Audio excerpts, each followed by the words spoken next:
Our LCS is Cowabunga Comics, Lake Country, Wisconsin's best pop culture destination for new comics, back issues, gaming, retro video games, vinyl, and figures. Give them a call, 262-569-9999. Check them out online at cowabungacomics.com or follow them on Twitter at Incredicow. They are our LCS, and we utilize their deep discount mail order service to bring Oconomowoc, Wisconsin closer to us. They'll take care of you. Tell them Drew and Kyle sent you. Say hi to Eric and James from us. If you need an LCS, you can't go wrong with Cowabunga Comics. It's time once again for our winter giveaway. This giveaway is very simple to enter. Be a patron. So the easiest way to enter is go to patreon.com/comicsfunprofit. Become a patron at any level at our Patreon site, and you can do it that way. You can also enter by going to Threadless and buying some merch and tagging us in a photo of you in said merch. So if you like one of our t-shirts or hats or whatever, and you go to comicsfunprofit.threadless.com and find all our merch and like some of it, buy it, wear it.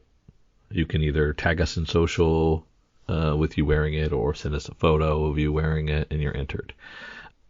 So those are the two ways: be a patron and buy merch, and then you get entered in our winter giveaway, which is fun swag giveaways of photos and stickers and signed comics, just like our fall giveaway was. And we had 5 lucky winners win stuff in our fall giveaway. So we're hoping to have as many entrants this time that we can give away that many again. So be a patron, buy merch, enter the winter giveaway. Aloha! It's Jason from Hawaii. Welcome to a special edition of the Comics for Fun and Profit podcast. In this episode, I am welcoming back a friend of the podcast, Ringo Award-winning writer Ryland Grant. He is here to promote his latest Kickstarter, The Peacekeepers. This campaign starts on January 29th and ends on February 29th. That's pretty cool. Because this is a leap year. There you go.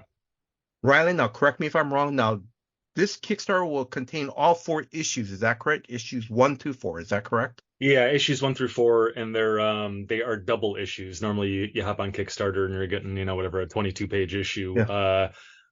So these are double issues. The first one is 65 pages. The second one is about 70 pages. So it's a ton of content. Yeah. So come pick it all up. Lots of reading. Lots of bang for your buck. Yeah. Ryland, I'm going to ask you. So thank you for talking about that. But I'm going to ask you, how are you doing today? I'm doing great. How you doing? I'm doing great. Thank you very much. Now, I want to go over some of Ryland's backgrounds and previous works. Ryland, please, I know I'm going to try to pronounce some names in here. Jump right in. Please correct me in the pronunciation. We're also going to talk about some of your other comics that you've written. Please also jump in and explain to listeners what they are about. So first off, Ryland, he is an ordained Soto Zen Buddhist monk. He is a screenwriter. He co-wrote State of Consciousness with Dirkran. Dekran Ornekian. Emil Hirsch joint. It is a sci-fi kind of mind bender. Yes. That may actually be out. I heard it might be out at the end of the month, but we're getting pretty close to the end of the month.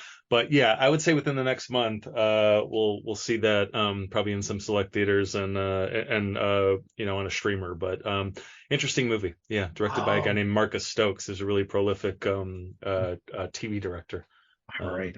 Directed a lot of the last season of Walking Dead. So yeah. Oh, that's going to be nice. And also too, you have also co-written Haunted Heart. With Fernando Fernando Trueba is a Spanish director who won the Oscar for foreign language film with Bella Polk a few years back, and so big kind of artsy Spanish director. That film was shot on a Greek island with Matt Dillon and a Spanish actress who's fantastic named Ida Fulch. And yeah, that'll be out later this year also. But I'm really proud of that one. That one's that should be a awards contender type thing. I get paid mostly to write action movies, but that is that's a Cannes Film Festival sort of thing that hopefully hits right. So Oh, that's gonna be nice. But I remember on your actual later on we'll ask you to promote your social media platforms. But I remember you were posting pictures from Greece. Those were yeah. nice. Yeah. They flew me out to, you write these movies sort of in a vacuum. You're sort of imagining, Hmm. okay, well, this is what a restaurant on a Greek island will look like, and then comes time to shoot it, and you actually have to find the location, and then you have to, sort of mold the script to the location. Hmm. Um, and so yeah, that was great. I mean, I spent a couple of weeks in Greece with the director, and we just kind of, ate, fresh fish right out of the sea, and and bummed around Greece, and it's interesting. I mean, we wrote that movie like 15 years ago. It's finally getting shot, which is an odyssey in its own Hmm. right. Um, but so you imagine this thing 15 years ago, and in a lot of ways, it can't possibly be what it was like in your mind originally. But Hmm. what was shocking was how often this thing that we imagined 15 years ago, we found like the exact location in Greece, I remember this moment where it's like we found this restaurant location, and we had written this thing where it's like, oh, he steps out of the restaurant onto this wooden deck, and then he makes a left and he steps down and there's a chicken coop right there. Hmm. Again, just pulling it out of thin air 15 years ago. We're on this location. I step out onto a wooden deck. I make a left. I step down, and there's a rooster staring right at me. It was eerie. It was almost like the universe winking at me. So yeah, it was cool. That is pretty awesome. Excuse me. And also, Ryland has worked with and written for J.J. Abrams and Ridley Scott. Is there anyone else you want to add to that mix? Because I know you have a list. You do. Yeah. I mean, I get paid to write, a lot of kind of like thinking man's action movies. So, Hmm. Justin Lin, John Woo, Hmm. Luc Besson, F. Gary Gray, Matt Shackman, who just directed all of WandaVision and is doing a couple Yes. of Marvel movies, and so yeah, a lot of lot of guys like that. Hmm. And then also too, I want to mention this because I'm gonna come because Ryland, you already saw my questions, Sure. and you also have competed in a dozen high-profile poker tournaments. Is that correct? um, I got that from your Wikipedia page, so. yeah, I think it is on my Wikipedia page. I probably won about a dozen. I've competed in a lot more. There was a period when I was at the American Film Institute. I was a directing fellow there. That was my grad school experience. Hmm. I supported myself almost exclusively playing poker. It was a lot of online stuff back then, but Hmm. LA has some great card rooms. So yeah, and I won an event at the LA Poker Open, and Hmm. a couple other kind of bigger things like that. But it was weird. I was like right on the precipice, and at some point I needed to decide, okay, am I gonna play poker or am I gonna give this writing thing a whack? And Hmm. kind of can't do both well. I could do both poorly Hmm. or middlingly. And so I don't know. I made the writing choice. We'll see how that works out. Now, also, listeners, Ryland has written number of comics for Action Lab. Um, that was it Abhorrent, Aberrant. Aberrant, and Yeah. that one it won the 2019 Ringo Award for favorite villain. Is that correct? Yeah. It was nominated for a couple others. Writing, I think, was one of them. Yeah, best writer, and the best writer one was cool because I was nominated next to like Bendis and Jeff Lemire and I don't know, a couple of the Hall of Famers. It was just it was like four first ballot Hall of Famers and then me, Hmm. and it was really funny going to that award show because I had people just randomly coming up to me being like, who are you? So, who is this weirdo that's in with these guys? But that was a trip. But yeah, we took one home, surprisingly, and yeah, it was good. It's a good book, political action thriller. It kind of reimagines how our military would look, how our geopolitics would look if there were actually people with superpowers running around. So, and just kind of, good, bad out of the hell, fun action movie. But it's about something too. It's about a soldier who loses his unit, and it's about dealing with loss and PTSD and all these things. And yeah, so that one kicks. I like that book. Also, too, you wrote Banjak, if I remember if I got pronounced that correctly. Banjax, yeah, dark superhero noir, yeah. And then first from Source Point Press, Suicide Jockeys. Yes. Yeah, that's a kaiju thing, just but fucking drunken maniacs who climb into armored vehicles and fight kaiju monsters. A lot of fun. Yeah. Yeah. Excuse me. From Immortal Studios, Fa Sheng Origins. Do you have 2 issues? Is that 2 issues out already? I can't remember. Yeah, there are 2 issues out. There are 4 issues done. 2 more to be produced. But yeah, that is a wuxia kung fu comic. Wuxia is the magical martial warrior genre in China. Yeah, it's a badass kung fu book, but it's also a historical drama. It takes place in China right around 1900 during the Boxer Uprising, and really deals seriously with the with the politics in the sort of social and economical situation there, in an interesting way, and again, plenty of action, plenty of ass kicking. So that's a good one. Yeah, that's one of my favorite projects. It was really interesting to kind of get into that world. And also, too, one of your previous Kickstarters that you have done is called The Jump. Yeah, The Jump is a thriller set in the world of astral projection. Kind of kind of a Born Identity meets like Inception. Yeah, and that's people love that one. High concept sci-fi and world that we kind of haven't seen before, and yeah, good stuff. Yes, because I have the first issue. There you go. Yes. Yeah, that's a pretty issue. Have to get you the other 2, but yeah, good book, good art. Yeah, Fabio Alves, who was the artist on Banjax, Ringo nominated artist for Banjax, did all the art on that. And Fabio is actually a very active astral projector. So he kind of brought me into that world and introduced me to some people, and I had a long look around and decided to set a thriller in it. So cool. We didn't Google it, we actually went out and did it.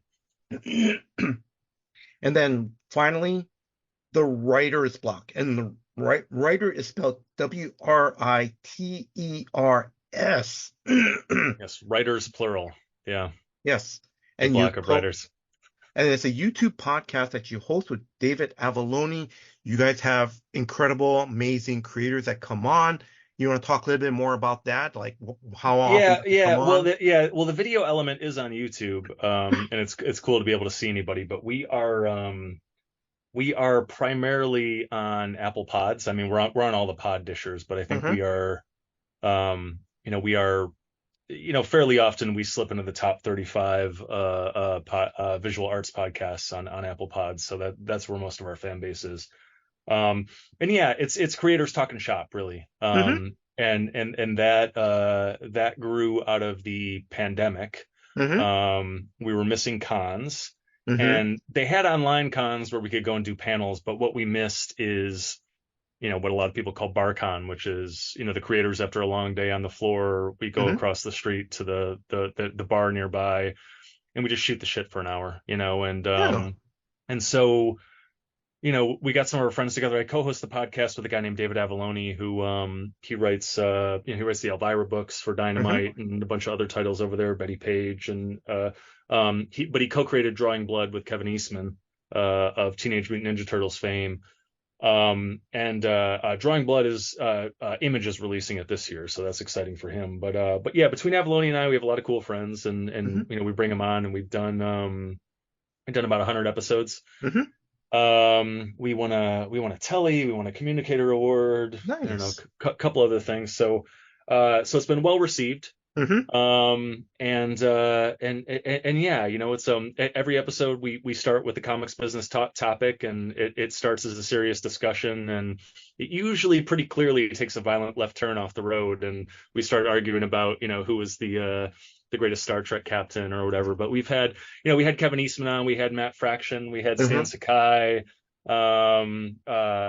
David F. Andrew, Walker. What's that? Andrew Peepoy. I Oh remember. yeah. Andrew's a great guy. Yeah. I've known Andrew for a long while. He's an excellent guy. So yeah. I mean, we've again 103 episodes now, and we Mm-hmm. usually have at least 2 guests per episode, and so yeah, it's great. You just want to hear some creators kind of chopping it up. It's a good listen, and it's cool now with that many episodes. You can kind of scroll through and be like, oh, I really like that creator. Yes. Mm-hmm. So let me listen to this, and you're going to hear a lot of stuff that you don't normally hear out of people. Mm-hmm. I think that people have their standard like interview sound bites, and we try Yes. to shake them out of it, and Mm-hmm. Oh get yes. them just get them talking about whatever, get them talking about sports or TV or whatever, just but yeah, interesting stuff. All right. Now, Rylan, I want to thank you very much for the preview copies of the Peacekeepers. The first 2 issues, I love it. I'm not going to talk too much because I want to hold off till we start talking a little bit more about it and a little bit later on. So I just want to say thank you for that. Also, too, please, where can listeners follow you on social media? So I am on all forms of social media at Ryland Grant. So that is Mm-hmm. RYLENDGRANT. If I assume most people are just listening, you're not using the video. I spell it because it's not a real name. My parents kind of drunkenly arranged letters and saddled me with it, and so now I have to spell it for everybody. It's probably down in the show notes, but yeah, go check me out there. I'm on Instagram and whatever Twitter is called these days, Mm-hmm. for a little while longer at least. Facebook, the whole 9 yards. But yeah, that's the best way to find me. I have the Amazon author page. You can pick up some stuff, but also if you Mm-hmm. my current one-stop shop is if you go to the jump3.backerkit.com, you'll find everything I've done, and rare con variants and signed comics, and it's just a good way to Nice. pick up a bunch of Ryland Grant stuff. So that you can't get elsewhere. I mean, you can go to Amazon and get Suicide Jockeys and Aberrant and Banjax and all Mm-hmm. that stuff. You're not going to get it from me. You're not going to get it signed. You're not going to get the original issues. You're not Mm-hmm. going to get the 1 of 30 Yeah. Rocky 4 variant from the Ringo Awards. So a lot of cool stuff there. So if you're interested, if you're a fan, if you dig it, there's a lot of cool stuff to be had there. So go check it out. However, Mm-hmm. you can also get everything right now as this airs if you go to Kickstarter and you search for the Peacekeepers. You will find my current campaign where you can get issues 1 through 4 of the Peacekeepers, but you can also get everything I've ever done. And again, Yes. signed copies and rare con variants and all Okay. sorts of stuff. I try to make each Kickstarter an event. Mm-hmm. There's some people they give you a floppy and that's it. I try to Mm-hmm. make it a Cadillac of an experience, an Mm-hmm. interactive experience. I talk to everybody. What do you guys want? What do you guys want to see? There are any number of ways that you can actually appear in the book. We can put you on the cover of a book and get you a physical copy with your mug on it. We can put you on a wanted poster because this is a bank robbery Mm-hmm. manhunt sort of thing. I'm trying to think of some of the other really cool. There is a fictional newspaper in the story. We will make up a front page of this fictional newspaper with anything you want on there. Yeah, Jason Kim elected mayor of Morgan County. with you drawn in it. So it's really cool. I mean, you can't walk into a comic shop, point at your favorite book and be like, I want to be on the cover of that, Yeah. or I would like to appear in the pages of that, or so the Kickstarter is really cool and really interactive, and so get on there and check it out, and yeah, and if you have an idea on how we can do better, how we can improve it, how we can give people a great experience, let me know, because I'm all ears. I listen. I'm Ryland Grant, and I'm listening. That is the perfect segue. Let's just jump into the Peacekeepers. Yeah. What is the story about? So short and sweet, all hell breaks loose in this sort of quaint northern Michigan community when this team of bank robbers who are way in over their head, they kill this beloved sheriff's deputy. Yes. And then again, there is this conspiracy that was well hidden, and it all just kind of unravels. And our main character at the heart of it, this detective Richard Holton, is sort of tasked with sort of peeling back the layers, and who's behind it, and the guy behind the guy, and the guy behind that guy is really interesting. It's not what you think. Yes. And so it's that sort of thing, and it's it is a Fargo-esque crime drama. If you like those kind of Coen brothers, whodunits, that's a good comparison. Dark, quirky crime drama, like I said, in the vein of Fargo or No Country for Old Men. I like to sort of explain it as it's a love letter to like case of season police dramas, like True Detective and The Wire. I am the biggest Elmore Leonard fan in the world. I am currently in the process of rereading all of Elmore Leonard's books. I did 18 last year. I'm into my first one of the year right now. So it's a love letter to those books, and in comics, it has some things in common with Criminal and 100 Bullets and things like that, even though it's its own thing. But yeah. Because let me ask you this before I start talking about, because one of the variant covers, and then because I've seen a couple of variant covers and I love it. There's one. You know which I think I mentioned. I emailed you as like, I love that one variant cover. We're not going to hint at that because you can you can talk about the variant covers that you saw, because you actually saw the variant covers for issues 1 and 2, which have already been released, so everybody's seen those. Okay, all right. The issue 3 and 4 variant covers, you haven't seen yet. No. Actually, you may have, because I sent you a preview link. But so maybe we keep those clean. But yeah, I am known for my variant covers. I already sort of hinted at it.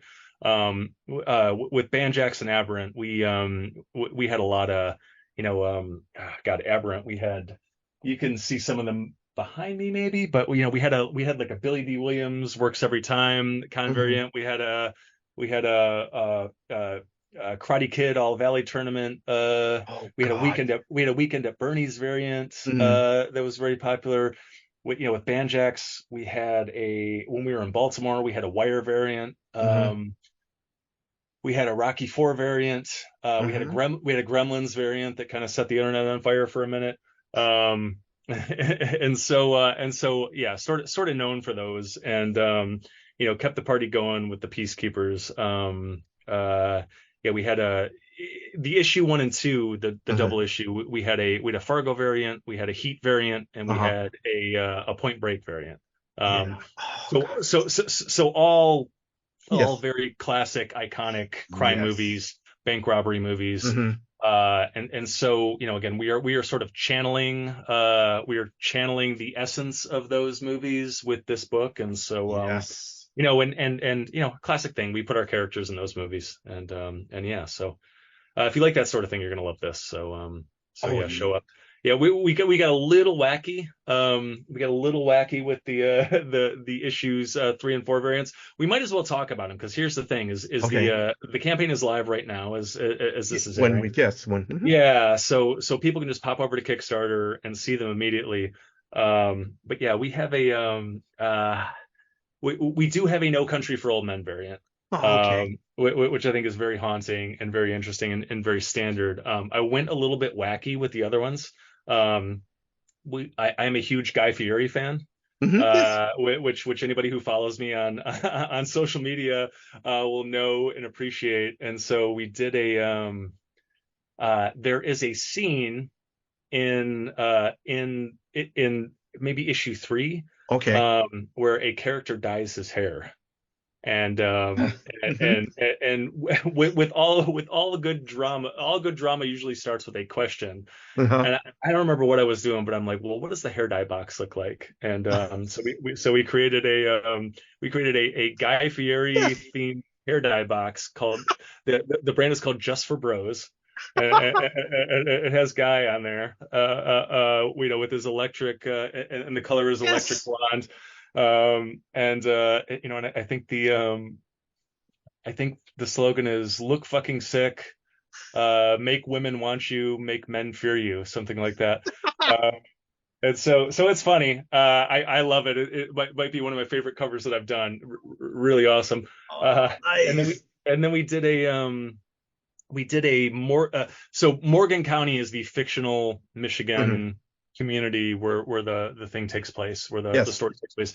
And so I did a Hollywood Squares variant, but it's Morgan County Squares. Yes. And as was standard in Hollywood Squares, there are a lot Mhm. of B and C and D list celebrities. Yes.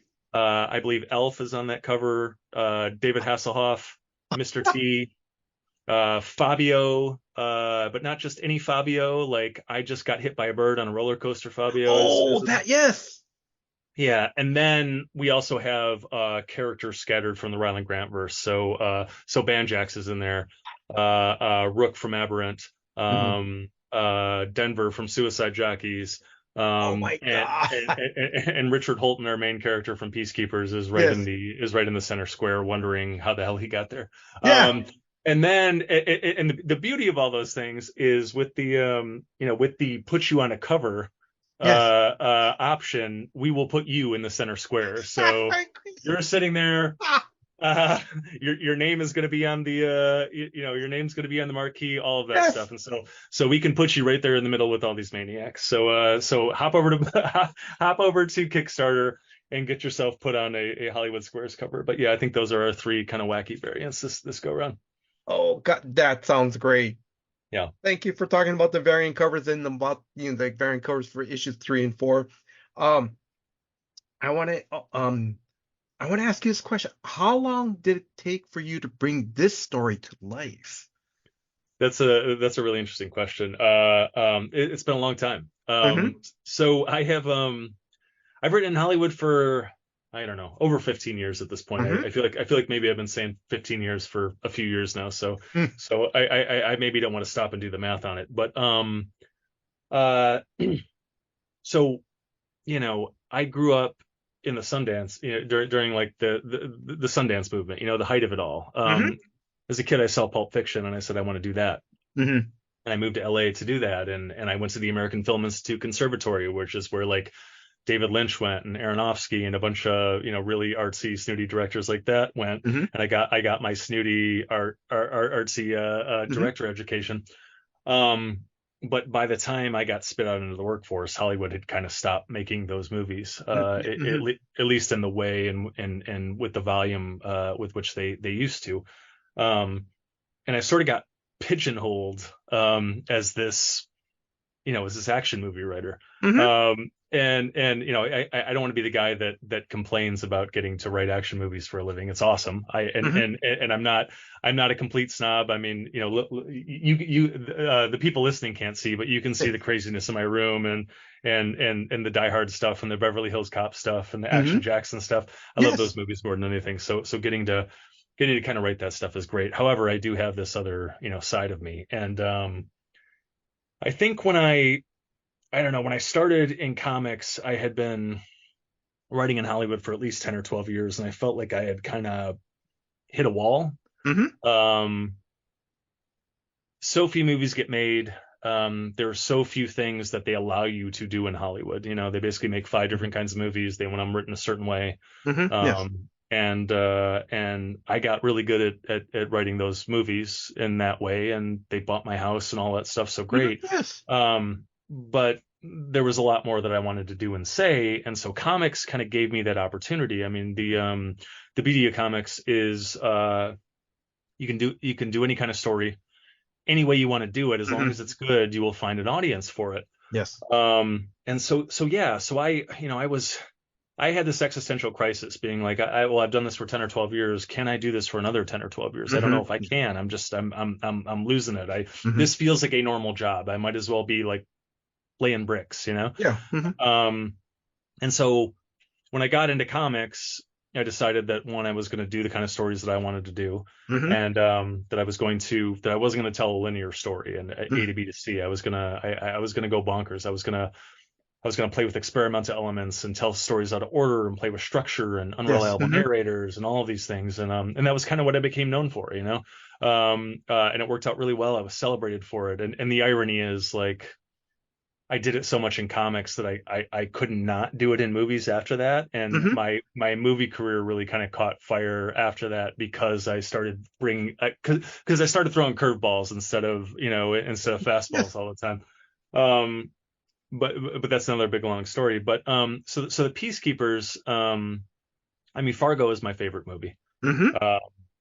Pulp Fiction's up there or whatever, and Boogie Nights is another one, and I don't need to list my top 10 movies, but movies like that, I always wanted to do my Fargo, and it's not easy to get that movie made in Hollywood right now. Yes. And so this is a story that has been in my head for a long time. It's actually you and I had an email exchange, and you sort of noted, like, hey, it says this is a true story. Yes. Yeah. And that's and that is true to a degree. I mean, you can just argue with the fact that, like, I think that when you put that up front, it really gives the thing a gravity that it might not otherwise have. However, it is I heard about this kind of bank robbery gone wrong, right? Where a cop ended up dead, and the particulars were a bit different.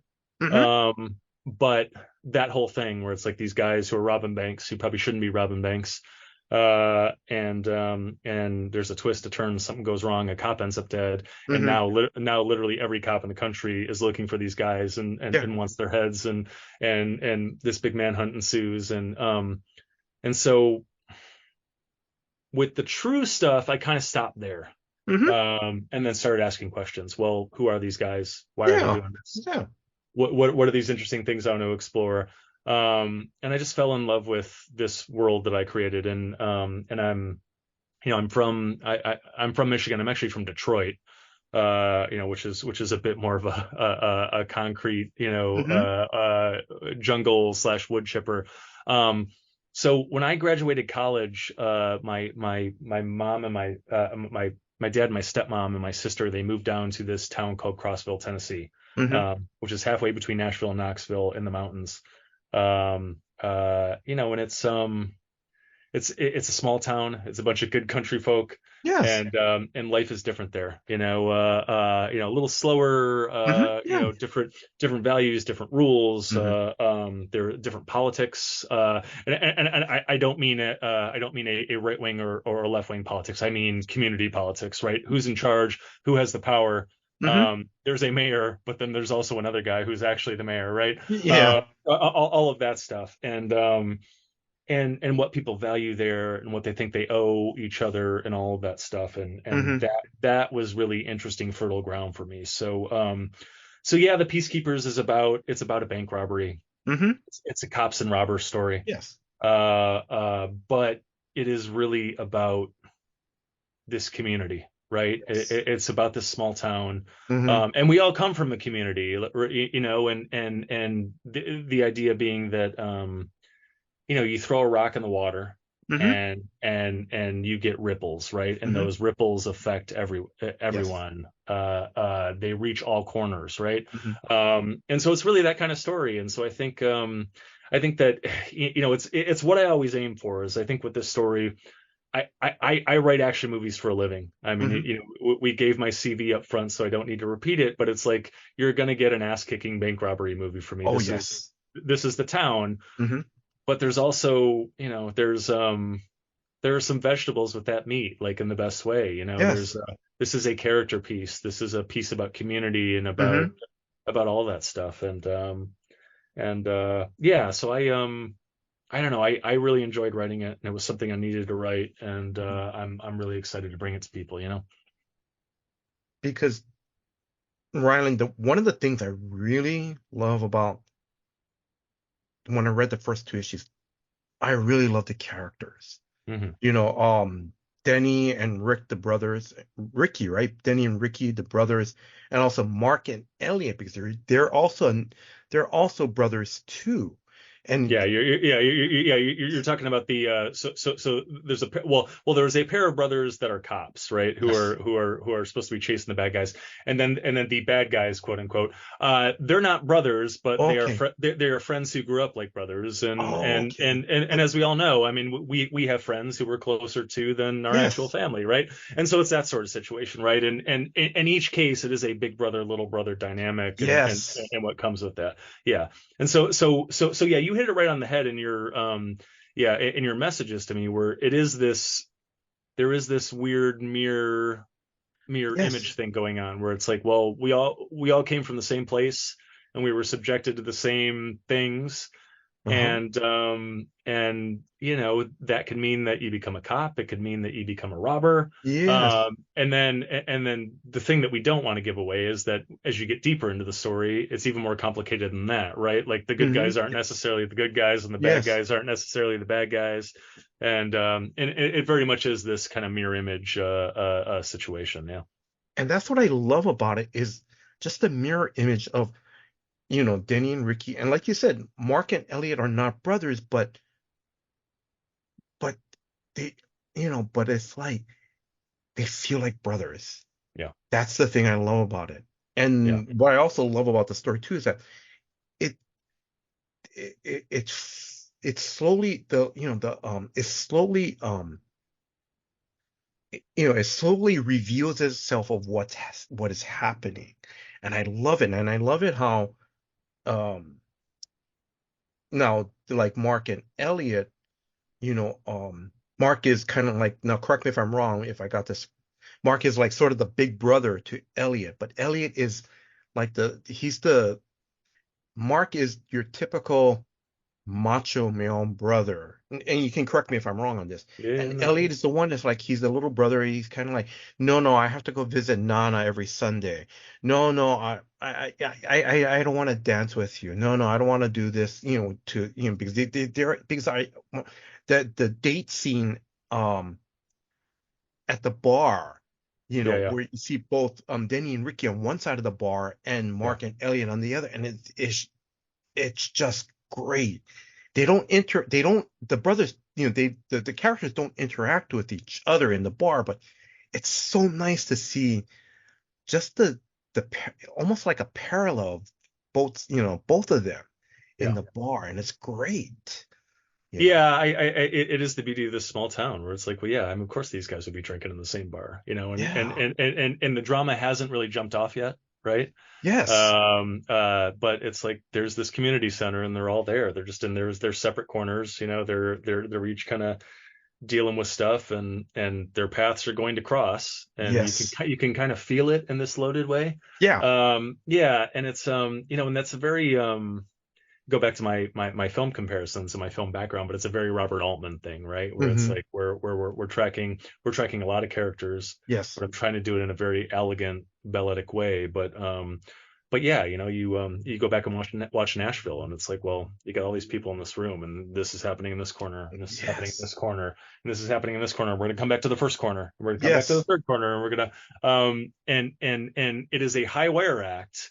Hmm. But if you can pull it off, when you do pull it off, it's so worth it, and it's something that we're not used to seeing, like that sort of juggling, right? Yes. And that's what I aim for. It's like I could easily just, I could Mhm. have two people in a room standing across from each other talking, but that's not very interesting to me. Mm-hmm. And sometimes you need that, and Yeah. sometimes you'll get that here, but I aim higher. It's great when I talk to, a smart guy like you, and you see it. You're like, hey, I see that you swung for the fences here. Mm-hmm. And in this case, I think you cleared it in an interesting way. Yes. So that's good. Yeah. Thank you for that. Oh no, because it, what I love about it too, and I'm sorry, I'm just going to focus on the bar scene just for a little bit, Yeah. Yeah. is you gave it breathing room. Hmm. I really start to get to know who Elliot is.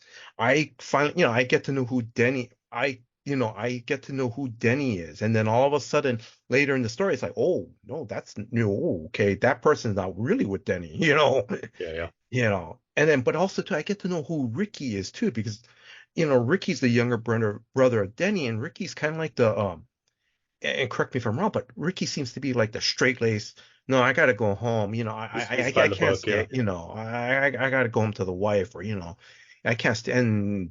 Danny's like, no, no, come on, man, just So, but it's just, and that's the thing is, you gave it you gave it the room to breathe. I love the dialogue. The dialogue flows naturally, and it fits the characters. That's the thing I really love about it. And the other thing too I love about too is, like you said, it gives the sense of, I feel like I'm like, I belong in this community. I mean, I'm the reader, but it's just like, it just feels nice. It's like, oh yeah, this is what the small town would feel like, Yeah. and it's just great. It really is. Um, I What's also, it? Go Mhm. ahead. No, no, go ahead. Oh yeah, no, I was gonna say that's good to hear, and that was what I tried for, and it's I could have done this in 4 issues. Yeah. I decided to take 6 for that very reason. Uh-huh. Things get really bad for these people. Yes.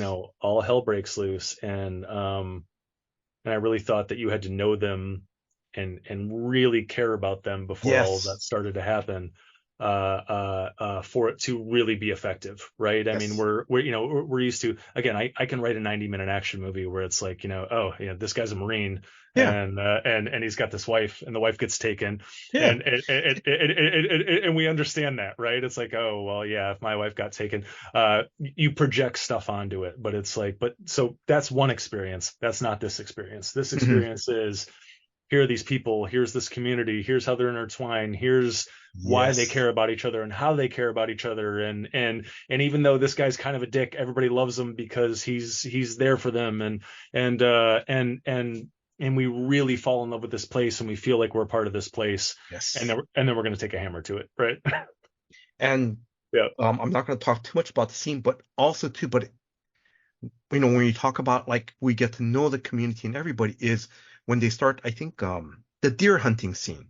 Yeah. Everyone is there, even including, like, Denny, Ricky, even Mark and Elliot. But when you see the huge group and you're going, okay, whoever bags so many deers, you get to win, the new golf bag, and Oh yeah, it's a good but it's golf bag. great, Yeah. you know, and it's like in the beginning of the hunt, again, Danny, Mark, and Ricky, they don't interact.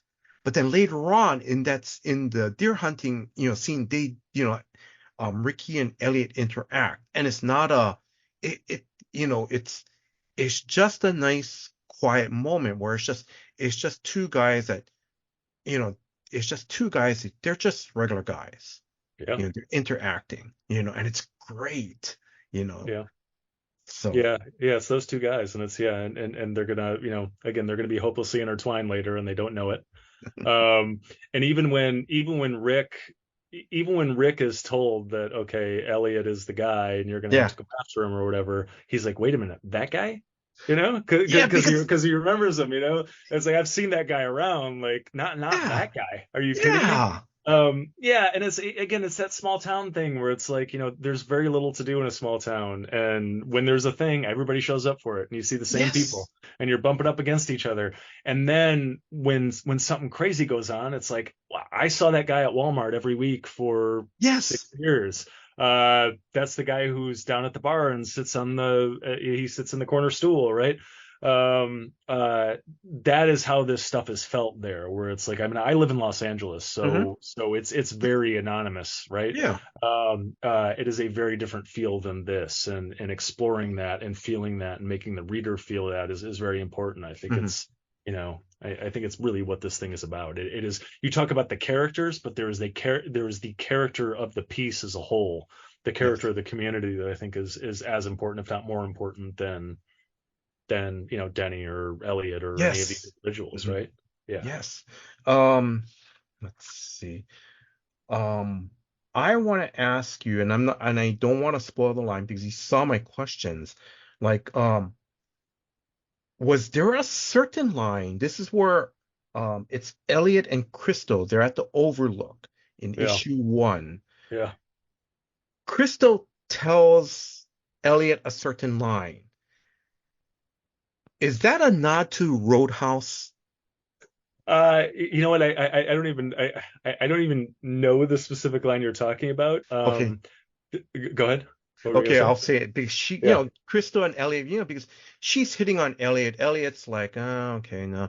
And then Mm. and then, and then I think it's Mark, and I can't remember who he was dating. They're in the car, they're just humping Yeah, away. yeah, And yeah, they're not quiet. But then Crystal kind of turns to him, Elliot goes, so you want to screw? Yeah, but it was like, I was like, I'm reading that, I was like, oh, okay. It's like, wait a minute, I heard this line is from Roadhouse. yeah. Well, there's a very good chance that it is a conscious or unconscious homage to Roadhouse. Roadhouse is one of my favorite films. Yes. And actually, you can see it in the background right here. I'm pointing to it. This is not great radio. I'm sorry for this, No. but big Roadhouse fan. But I actually own Patrick Swayze's People's Choice Award nomination certificate for Roadhouse. Um, One of my more prized possessions. Rest in peace, Patrick. Yes. But yeah, big Roadhouse guy. So I actually, I mean, for a minute, I was developing at Silver Pictures, Joel Silver, Uh-huh. producer of the original Roadhouse. I was developing a World of Roadhouse TV series. That would have went back to the community, the Double Deuce, Oh, hmm. and all that stuff for years later. But yeah, so I don't know, big fan. So the answer is probably, Yes. but I don't remember. Okay. I'm gonna say I am a big Roadhouse fan. Yeah, It just was. Sorry, I'm kind of going off the cuff. It was just the perfect '90s macho yeah, man movie. But Patrick Swayze made it work because he knew how to take care of himself, but yet there was also sides of him in that movie that showed that he was a little bit, he had a sensitive side too. So it wasn't all the, yeah, man, I can, kick your ass and stuff. But no, it's like, but it showed that he took care of people, especially in the diner where there's the homeless bum, and he gives the diner owner like a couple $100 and he says, here, rent for him, to stay the night, yeah, you know. But oh yes, whenever that movie comes on, yeah. yes. Yeah, but yeah, very soulful guy. It would have been very easy to kind of like just cast an ass kicker, and the good thing about Patrick Swayze is I mean, he is an ass kicker, obviously. Yes. All the physical stuff is great, but he's also, he's also very handsome. He's also a dancer, so it's like, so he doesn't look like a tank, right? Yes. But then also, and I think Patrick brought a lot of this to the original movie.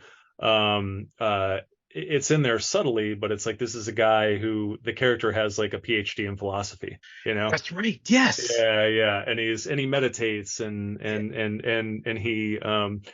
he's into, martial arts from a philosophical standpoint, and not just Yes. a I could crush your skull standpoint.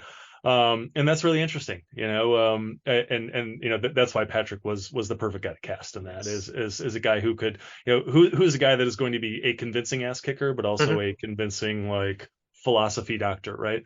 Mhm. And you know, there probably wasn't another guy or gal that you could cast back then that Yeah. would walk the line like he did. Yeah, Okay. Yeah. yeah, Um, so I gotta continue on because if not, we're gonna talk about Roadhouse and yeah, yeah, Point sure. Break too long. Okay. Yeah. Um, one I can't remember if I wrote the question down, but I'm gonna ask you this. Um, Denny, your artist, Davi Leon, uh, Davi Leon Diaz. Yeah. you was it intentional for you guys to kind of have Denny sort of look like Keanu Reeves? I saw that question. You know, I think I actually believe that the reference that he committed to that after a long conversation with me is that he looks more like Bradley Cooper in A Star Is Born Oh, than anything, which is kind of funny. You know, more aggressive than that. We went through a number of things. I liked Chris Evans with a beard. oh yes. I think that's another reference. He became its own thing, but that's a standard thing where it's like you know, I think you're kind of picking up on it where the first thing I'll do, and Mhm. this is perhaps coming from a movie background, is I'll cast the book, you Yeah. know, and that stuff makes it into the script where it's like, you know, if you look back at the jump, Mhm. Fabio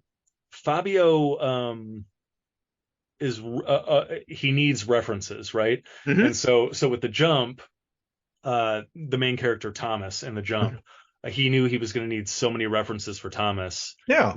that he just ended up drawing himself. Uh, Oh, so whenever he needs a reference, he looks in the mirror or he yes. gets the selfie camera out, and it's really funny because in that book there is the what Thomas actually looks like in the real world, and he's a little pudgy and Mhm. but when he gets when he gets on the astral plane, there was this idealized version of himself that has like an 8-pack and is ripped and Yes. all that stuff. And so Fabio is an artist, and so he spends a lot of time sitting in a chair drawing, and so he's not in the shape Mhm. that he once was. And so in the real world, Fabio draws himself, and then it's really funny to see Fabio draw a ripped, idealized version of himself. That's Mhm. humorous, but sometimes I'm like, hey, here's this character. She's a you know, she's a this actress type. She's a Margot Robbie type, Mhm.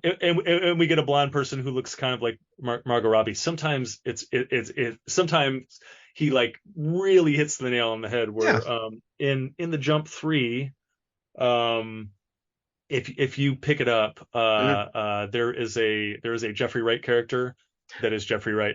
Uh, Uh, mhm. um, there is a Donald Glover character that is Donald Glover. Uh-huh. And sometimes I have to be like, hey, change this a little bit. Yeah. Sometimes not so much. But they're there. Through all the books. I mean, Mhm. you know, there was in Suicide Jockeys. So Davi drew uh he drew all of Suicide Jockeys, and he drew the Oh, regular covers. yes. But particularly after Fabio was nominated for the Ringo for Best Cover Artist, I had Fabio come in and do the variant covers. Mhm. And so I always saw Denver, the main character, the Yes. protagonist, and Suicide Jockeys, as a Bruce Willis type. Oh, Yeah, and Davi very much drew a Bruce Willis type. So yes. Mhm. so he feels like, and Bruce Willis was a great comparison because Suicide Jockeys is told on two planes. There's the young guy and there's the old guy. Yes. Bruce Willis was great because Bruce Willis went bald, and so you can give him handsome, boyish faced moonlighting Bruce Willis, and you can give Yes. him like more recent Die Hard sequel Yes. balding 5 o'clock shadow Bruce Willis, and that was the dynamic we were looking for. It was perfect. Um, Fabio comes in to draw a variant cover. And the most popular variant cover, and the one that actually ended up on our trade paperback, Uh-huh. is it is an homage to the Roadhouse poster, Yes. with Denver in it, I uh, remember. Yes. bringing things full circle there. You see, but yeah, he drew Bruce Willis. On that cover, and every once in a while I get like, oh, Bruce Willis. um, but you know, it is what it is. And Yeah. I think people like it, and it hits the nostalgia bone like I want it to. So sometimes I'll let it go. Okay. Yeah. Besides Davi, do you want to give any other shout outs to um your other members on the creative team? Like Yeah. Davi's great, and it's. I mean, this crew has been together for so long, and it's why you'll get it. So Aberrant again. We won a Ringo. We were nominated for two others, and the same team that did that book, the same, and it's the same team that did Suicide Jockeys with me. We've done a couple other things too. But yeah, so Davi Leon Diaz is the artist. He's a Brazilian artist who's really talented and interesting. Awan Joko Triono is my colorist, and he colors a lot of stuff for me. He is in Indonesia. Great fellow, and my letterer who letters everything I do. Another Ringo nominee. He was nominated for a Ringo for lettering for Banjax. His name is HTE, and he is a UK chap, as it were, as he would call himself. But yeah, great collaborators and great people. And yeah, in this campaign, we actually have a cover from Fabio, Okay. the Jump Banjax artist, and that's colored by Edson Ferreira, who's the colorist on both those books also. So and they were both nominated for Ringos for their work Davi for cover work specifically. So yeah. Ryland, I'm sorry, I'm gonna because I don't want to take up too much of your time. I'm just gonna ask, I'm gonna like wrap this up. Two more questions. Yeah, sure. I'm gonna jump on to the writer's block. Any future guests that we should look out for coming in February and March? Yeah, well, that's good. We're actually, I mean, we're on a mini hiatus right now. So I don't know. That's hard to say. I know that we're gonna have Alex Segura back on. Yes. Yeah, who I always love talking to, and Alex has done great comic work, but he's become a really prolific novelist over the Secret last Identity, if I remember correctly. Yes. Secret Identity was really well received, and I think he signed a big book deal, and we'll talk about that. So yeah, and I will probably we talk a lot about Kickstarter on the show. We are big evangelists for Kickstarter and for creators taking control of everything. And so that is so I think that maybe over the next month you're going to see a lot of people who are on Kickstarter now and just talking about their projects and talking about why they chose to go to Kickstarter as opposed to traditional publishing, because traditional publishing is, you and I could do a whole conversation about what's happening in traditional publishing right now, how it's kind of imploding in a weird way, and what we're going to end up with afterwards. But there are a lot of people on Kickstarter right now that are at the forefront of that, and they're going to be kind of writing the new book on this stuff. And so we'll see some of those people. I know Avalone and I just we proposed a lot of interesting panels for WonderCon. Okay. Yeah, and so they're writer's block panels. I mean, we have our friends on, and we film them, and then those end up on the show also. So yeah, we'll be at WonderCon, and we'll be causing a ruckus, and so yeah, check it out. Go to Apple Pods, go to wherever you get your crack, and search writer's block. Avalone Grant, and yeah, we have a video element on YouTube if you're interested in kind of watching it, but not necessary. And like I said, most of our audience is on Apple Pods, so I mean, the funny thing is, I said we tend to slip into the top 35 visual arts podcasts. We were last year, I believe, the #1 visual arts podcast in Norway, which I just thought was this very funny, weird fact, and so we decided we're going to get Big in Norway t-shirts printed up, just wear them around. So yeah, anyway, so thank you, Norwegians. Who knew? Wonderful. Love you guys. They show and no one has invited you guys to a con in Norway, huh? I know. What is going on? Yeah, apparently we're these mini celebrities in Norway. So yeah, give me a call. Yeah. Final question. Any closing words to our listeners? I don't know. There's a lot of love and a lot of hard work that went into making these books. Yes. Not just from me, but from the artists and everyone else involved. And they're good books, Mm-hmm. from top to bottom. I mean, you go all the way back to Aberrant Banjack, Suicide Jockeys, the Jump, Mm-hmm. and now the Peacekeepers. There's something for everybody. Yes. Good hard hitting action stuff, but also a lot of love and exploration of hate and community and real deal psychological maladies and all of that stuff. These books are about something. Yes. I think too few books are really about something. Mm-hmm. Yeah. And, Mm-hmm. and and so yeah, come check them out. Go to Kickstarter. Search the Peacekeepers. You can go to my social media at Ryland Grant, and there'll be a link there. And just come check out what we have. We are having a pretty interesting, challenging, very different comic party, and everyone's invited. Mm-hmm. So yeah, come be part of what's happening. Come check out the Peacekeepers. You won't regret it. Rylan, mahalo. Thank you in Hawaii. Thank you for giving me another opportunity to interview. Thank you very much. I wish you all the success with the Peacekeepers Kickstarter campaign. If you are a new comic book reader or a lifelong comic book reader who loves movie or TV shows like Fargo or comic book series like Criminal or Elmore Leonard novels, please check out this Kickstarter campaign. The campaign, when this airs, is live and ends on Thursday, February 29th. I have read the first issues. I love it. I love the characters. I love the feeling of the sense of this small community town. It's it's very good. I love the dialogue. The dialogue flows very naturally. The pacing, right? I know I didn't get a chance to mention this. I love the pacing of the story, how things are slowly revealed. It, it's just great. And Ryan, I am being serious. Listeners, if you don't know what to get your friends or family members who love comic books like Criminal or 100 Books, please consider backing this campaign and giving this as, either as a birthday present or, or like or like when we were like kids, we used to like share comics. Like, oh my God, you got to check this out.